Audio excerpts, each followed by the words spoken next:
Pourquoi est-ce que personnellement je n'achèterais pas cette crypto-monnaie? Cette crypto-monnaie, c'est la crypto-monnaie Aster qui à l'heure actuelle jouit d'une certaine hype, d'une grosse notoriété. Pourquoi? Parce qu'elle a pump depuis très récemment, qu'elle a été lancée par un très gros broker qui est Binance, et qu'entre la période du 19 septembre et du 24 septembre, elle a très bien pumpé et forcément ça a attiré les yeux sur cette crypto. Depuis qu'on a atteint ce plus haut le 24 septembre, on semble retracer, dessiner une structure qui n'est pas encore confirmée en tant que structure baissière en analyse technique, mais on va regarder plusieurs éléments qui, en tout cas personnellement, ne me mettent pas en situation de pouvoir investir sur une telle crypto-monnaie. Moi c'est Trade, je suis conseiller en investissement certifié en France et je donne mon avis sur YouTube pour pouvoir aider les gens à prendre des meilleures décisions quant à leur investissement personnel. Ce que tu pourras voir dans cette vidéo, ce n'est pas la méthodologie complète de ce que j'utilise comme analyse pour pouvoir décider si j'investis sur une crypto ou non, mais tu pourras voir déjà plusieurs red flags qui, pour moi en tout cas, sont un no-go pour investir sur cette crypto-monnaie. Première chose, elle a été launchée il y a très peu de temps, donc elle ne jouit pas d'un historique assez clair pour pouvoir déterminer quelles sont des bonnes zones de retracement, des bonnes zones de support, et surtout ce qui est un élément pour moi négatif, c'est que très rapidement Binance a pris la décision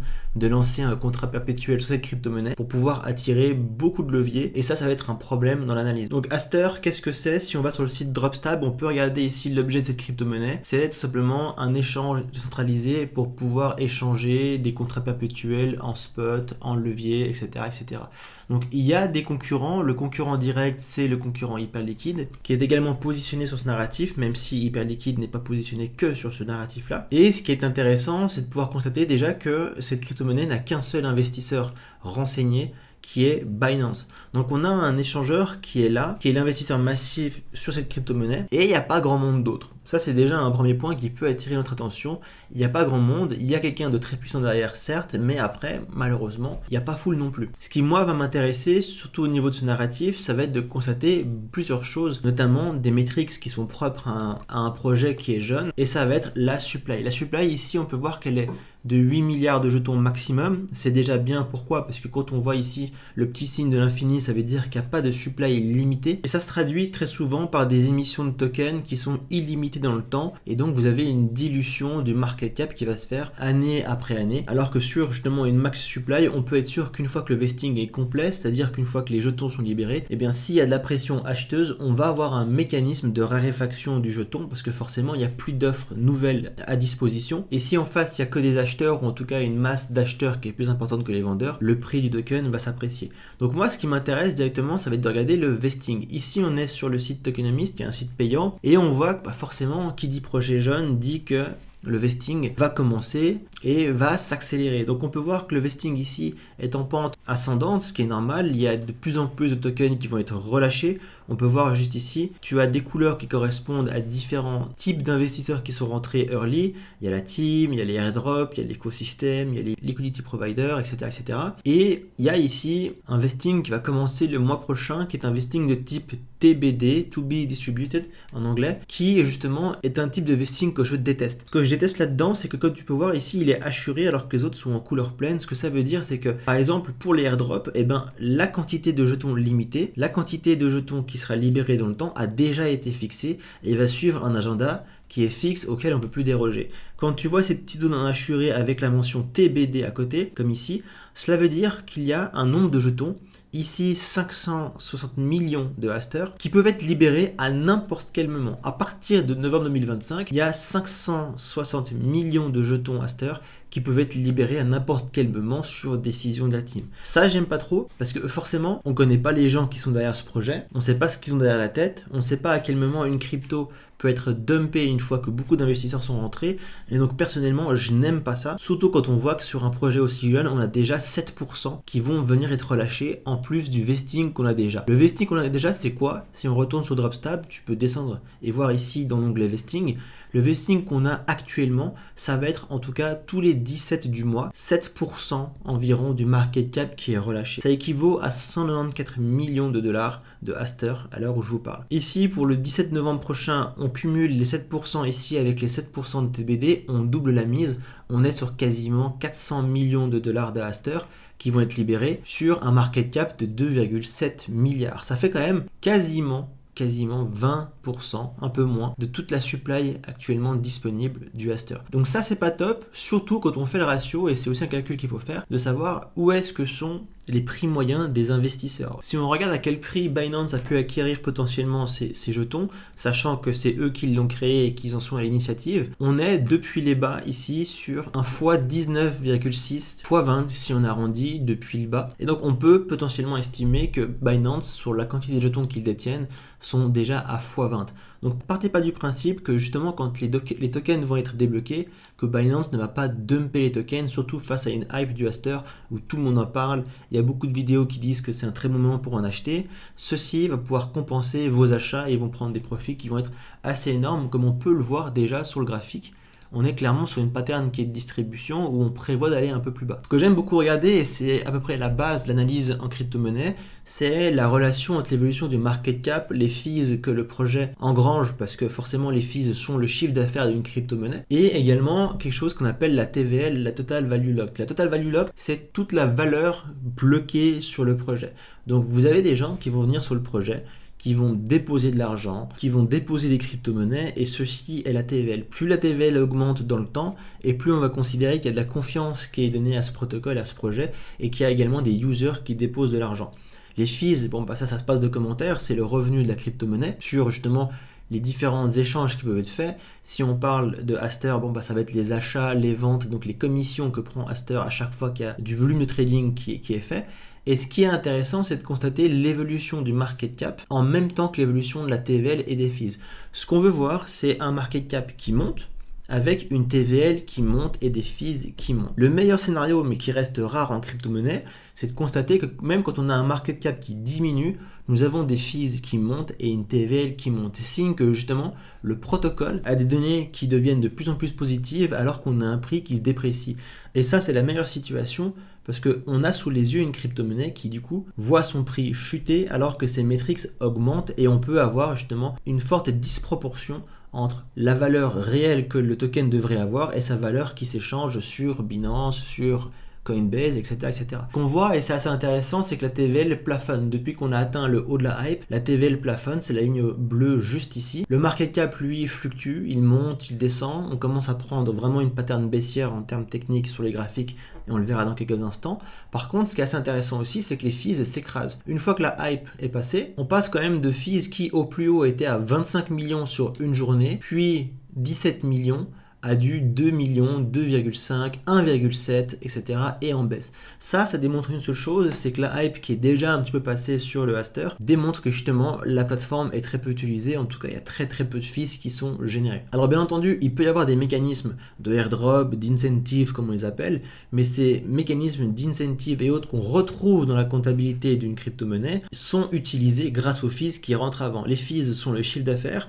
Vous avez ensuite toute la manière dont le projet dépense cet argent, et donc le chiffre d'affaires moins les dépenses égale le revenu, le bénéfice net si vous préférez, au niveau de la crypto-monnaie. Et donc ici, ce qu'on constate, c'est qu'il y a une chute drastique des fees, et ça, c'est pas bon du tout. C'est pas bon du tout, et on peut clairement voir que justement le protocole est déjà nettement moins utilisé juste après sa période de hype. Si on le compare, le Aster, à son concurrent direct nommé sur Dropstab, le Hyperliquid, on voit des métriques qui sont similaires mais toutefois différentes.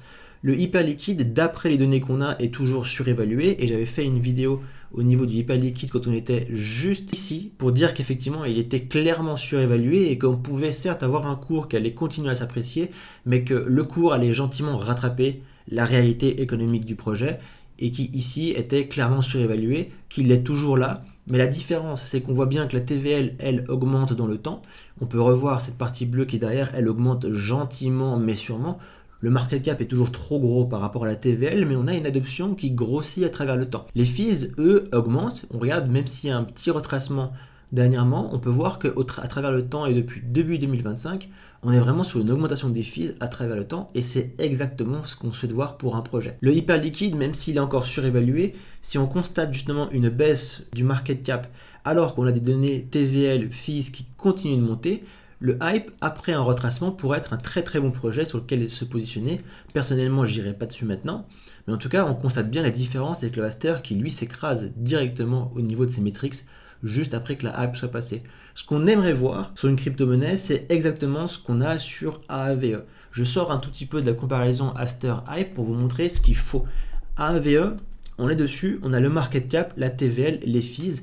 Regardez à quel point la TVL est énorme par rapport au market cap. Regardez à quel point les fees dépassent même en termes de ratio le market cap. C'est exactement ça qu'on va voir. On a le signal qu'on a une crypto-monnaie dont le market cap est beaucoup trop faible par rapport aux métriques d'adoption et aux métriques financières. Et c'est ça qu'il faut rechercher sur une crypto-monnaie. Et malheureusement, on ne l'a ni sur le Aster, ni sur les hyperliquides, mais l'objet de la vidéo c'est Aster, donc forcément pour lui c'est encore un red flag. Si on regarde au niveau des zones de liquidation qu'on peut observer sur CoinGlass Legend, on peut voir effectivement ce que je vous dis, il y a des clusters plus hauts, il y a des clusters plus bas, mais on rentre dans une phase qui s'apparente à une phase de distribution où on va gentiment retracer. Les plus gros clusters qui sont en bas se situent aux environs des 1,13$, 1,14$, voire même jusqu'à 96 centimes, donc il y a du downside, on est à 1,58$, 96 centimes, ça fait quand même une baisse qui est relativement importante et à mon avis c'est là-dessus qu'on va se diriger. Au niveau analyse technique, très rapidement, on est en 4 heures sur le Aster et on constate bien que la dynamique baissière s'est installée avec une structure du prix qui est bearish. Une fois qu'on a atteint le nouvel ATH ici au niveau du 24 septembre, on a eu un premier break de la structure juste ici le 25 septembre en prenant ce lot juste là. Break de la structure qui a amené ici la formation d'un fair value gap, une imbalance en 4 heures. On le rappelle, les imbalances sont des zones de rejet qui doivent servir tantôt de rejet à la baisse quand elles sont en rouge et tantôt de rejet haussier quand elles sont en vert. Donc à partir de la cassure de cette structure ici en court terme et de la plus grosse structure qui est juste ici, une fois qu'on est arrivé au 26 septembre, on pouvait escompter qu'on allait rejoindre la zone ici de fair value gap qui devait servir de zone de rejet baissier au prix si jamais le but est bien d'instiguer une dynamique qui est baissière. On peut voir une chose, c'est qu'on est venu d'abord prendre la liquidité sous ces lots ici, ces lots également ici. On a rebondi pile poil dans cette zone d'imbalance une fois, deux fois, trois fois. Et cette zone a bien joué le rôle de rejet baissier, rejet extrêmement fort qu'on peut voir juste ici, et qui est venu prendre les lots juste là, et qui a formé pour l'instant une zone de double bottom. Double bottom qui a été instigé par ce premier bottom ici du 1er octobre, et le deuxième ici le 10 octobre aujourd'hui. Ces zones-là, elles sont vues par la majorité des gens comme des zones extrêmement fortes de rejet. Pourquoi? Parce que on a déjà bottom une fois, une deuxième fois, alors qu'en fait la réalité c'est que ces zones créent énormément de clusters de liquidité. Les clusters de liquidité, ce sont toutes les personnes qui viennent miser avec des leviers en x10, x20, x30, ou alors ceux qui sont en spot et qui mettent leur ordre stop loss juste en dessous des lots, parce que c'est ce qu'on apprend dans les cours sur internet. On prend une position et on met un stop juste en dessous du dernier plus bas, et ceci fait en sorte qu'il y a énormément de stop et de liquidité à venir chercher. Et ça, les exchanges et très gros portefeuilles voient ça comme des aubaines de se faire de l'argent ou de se porter contrepartie à toutes les ventes. Donc ce qu'il faut viser justement, c'est tout l'inverse. Ce sont des zones d'achat qui vont pile poil être dans ces zones de cluster de vente. Et quand on regarde le prix, il faut réagir de la même manière qu'on a réagi avant. Avant, c'était quoi? C'était quand on cherchait au niveau de la dynamique baissière une zone d'appui sur laquelle pouvoir nourrir un short, aller rentrer dans l'imbalance short. Pour prendre appui sur du long et prendre une position qui va être à la hausse, c'est justement le raisonnement inverse qu'il faut faire. On va regarder quelles sont les zones à très forte liquidité suivies d'une imbalance non pas baissière mais haussière. Et quand on regarde les zones à très forte liquidité, on les voit de manière extrêmement efficiente sur ce graphique. Il y en a une première qui est juste ici, une juste là, illustrée par ce rond vert, et on voit que l'imbalance assez logique qui suit droit derrière est celle qui est comprise entre le niveau des 1,02$ et des 1,13$. Cette zone-là coïncide en plus avec les clusters de liquidité qu'on a vu juste avant sur CoinGlass Legend. Et donc pour moi, cette zone-là serait une zone vraiment efficiente dans laquelle opérer une structure de retournement, une position longue à l'achat, alors pas avec 100% de votre portefeuille bien entendu, ça ne jamais faire, mais en tout cas ce serait une zone dans laquelle on pourrait constater un très bon retournement du prix, des métriques qui viendront également s'aplanir, et pourquoi pas une reprise au niveau des métriques financières d'une activité qui démontre que le Aster se réveille, le protocole est utilisé, que ce n'était pas juste de la hype momentanée et que le projet est mort, surtout dans un vesting qui, on l'a vu, est quand même assez agressif, avec un vesting qui relâche pour l'instant 7% par mois du Aster, ça fait quand même quasiment du 200 millions de dollars. Il faut quand même de la pression haussière pour pouvoir racheter tout ceci. Donc faites attention, ne vous laissez jamais prendre par la hype d'un nouveau projet qui vient d'arriver, qui pump très fort tout de suite. Rappelez-vous toujours que ce genre de pump peut être artificiellement construit pour faire rentrer un maximum de monde, là où les investisseurs early, notamment Binance pour Aster, vont venir vendre sur vos achats. C'était à très vite, bon week-end, bye bye.